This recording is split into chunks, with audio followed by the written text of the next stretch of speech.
Media na lawriba role se asuki matik chaw khreoza ngara makaso khogi governor makna panbi khibada khogi khunai mabu karamba maikai da pugani haibagi power se media da su lei adagi microphone asi khwaidagi mapangal kanba then adagi mathau tobada khunai amana khogi media na lawriba role se asuki matik chaw khre haibagi wahai su yaw khreoza sai matang chidawza kramaina phungdokwe ai no se undo tabiriba mayam purmoko ai konuna ai kuramjari kanuni ngarang si ko ye all dia radio impan ko ye akashpari impan haris ni ko adu gi mage sei hum bu surukpa adu gi mage diamond jubilee gi celebration impan city convention gi da pangthok khibani adu da hujik pr gla ga si gi pushing mu oida ban governor na athoi methulan oidana saru ya ki bhai besimba yamna ko gi thagni ngai ni adu ga gasi phawra chai hum fu surukpa sida all dia radio impan akashpari impan I paw gi lamda aku missing bekai na jana lori ba thodang se adum bote ko thagin ngai ni radio hai ba siri ko gi wana koi kari bai thabak ba surasu labuk to law urusu law khawrusu ama sadasu adum ta ba ya ba ma gi den matum kai thoktra ma manakta lip tru ya ba adu gi information ji every hour agar ma phong khudi mota dum phang tum to tai train to gi hai chalaga chu ama sum chale har ko aju thap ko da information ji direct ka pi nuai ba dum amani ko tawuti government gi ko gi paw do jum phom oi ba ma atu mem pun mo to ko aduna bharat ama apun ba bharat ama oi ba bharat ke le ba ko citizen mem sing se da ko gi ma information adu lenga ga ko le ba I paw sing ado miyam ma cham chana phangan ba miyam gi awa ba ma pun ba tu gi bridge am oina ol da radio se thong mo oina leirabni aduna governor na ngarang admaina media gi haibi tu yamna thagin ngai ni adu ngarang ti governor na yam phacha wai haibi ke man haibda akoi gi press akoi media haibi se democracy gi for state ni an mari subu jum bi ni hai mana akoi gi judiciary legislature adagi executive adagi press na leiri democracy gi mukong jum bi mari ne na mana yam phajana media na sabsaba role logo dabani afa paw pi ga dabani apana hai ko adu governor na pungtok phida akoi hojik ti mana pyar gabar oina manipur gi mapu oina leiramani na governor na eje ai media me na oina akone chahi hojik bawni phu wari manga gi da khona paw chegi lamdira khona khong thangjilakpa asita tawjilakpa sita khona thengirakpa gi wani ko adana hojik ti mana democracy gi forest ne na hai bse ada khogi manipur leiba khogi kadu khoi paumi sing khogi media men mayam sing asida khogi masi ko sapsana khogi kai punoba adagi sig phangbra ji jengmadi ai governor na khar khalani khudamon haibda governor gi tender mama gi tender magi matang hojik pr matam sida handak akogi siroi festival pangthok matamda manipur lenga ki oriba adugumba I population directorate of information and the public relation asambida DIPR haibje gi magi bus aduda manipur haina tharaganda akogi siroi festival gi I paw khomba akogi chasabani akogi bonafide akogi journalist man pun mangna adu gol tabi o matamdadi matamdo leirama maharaji mengi kangmu guduna akogi nu chatpa yaroi noi gari se gari thar manipur hai bese muthak kadabani muthak chatpa yaroi haina iri bhag iram dongi manipur hai bese mun muthak le ade media sing adu gi akogi megi ningan na ba democracy for state or media na no enemy no friend media dai gi mor hability jingna ber hability bising me khaina tana paw tammi bani media na bridge si thong sari bani e asida mai phangdre sing phangdre ka mena si pirani si tawrani ara asin si asoi ba tawre hai baji kudam changdam ga luran da toroga meyam da adagi lenga khut thelaga tai bani adubu aduguma golta bigi media or for state to khongau na ri governor gi mamang pr lenga ki chumang da kanana no no adu segai order pirido mane putha butul haibdo golta bigi adura leader oina ngak ta khora amogi maharaji mi kam hangak khangdo adu governor khangamde adu hoji onward working journalist union leader guilds manipur mayam na kugi toruga na governor memondam pisandana adu maina kugi media si kamgu do democracy for state instrument tawba manipur mutuk tawba to kari ro adu gi masik chap chap kana taw no tak piu haina kon taw ro gasi faw adu gi mana haibangam de governor no adra haju gi mana governor na all hari jogi diamond jubilee da athoiba thithi oina wa ngang bada media ji sini democracy for state ni haibudi hajok pu chimban da hajok pu hajok pa adu media sini ko thengere ba ko gi media cho kari no haibudi ubide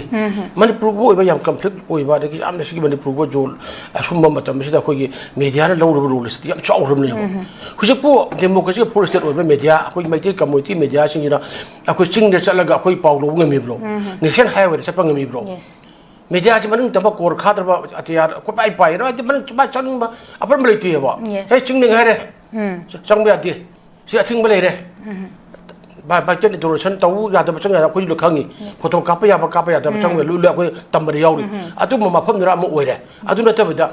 Manipur ki mafam akhoi national highway ati phul mok chara koina media na akhoi press kangbu akhoi ki media na sang ba ya da lei ri ba adu ji akhoi honorable akhoi governor sabjana khangbiyo ba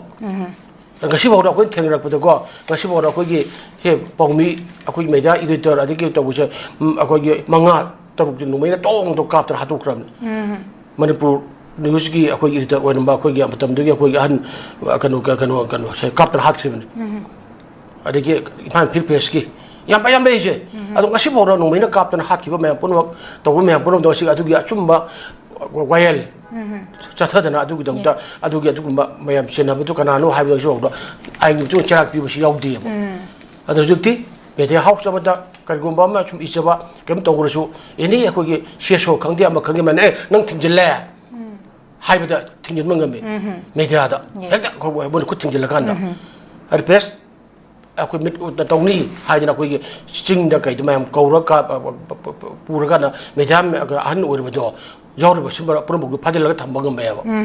subai na Manipur di khoi gi Manipur ka yam jam ya khoi meja da meja gi mangim kha ta ha go pidom express pidom express ko si puna mak tem ko pi re ba si raj ka se koi loin ma khoi mang na lei re ba lei re ma si lei ra dona khoi si meja bi da khoi gi kano si lost type community ha ni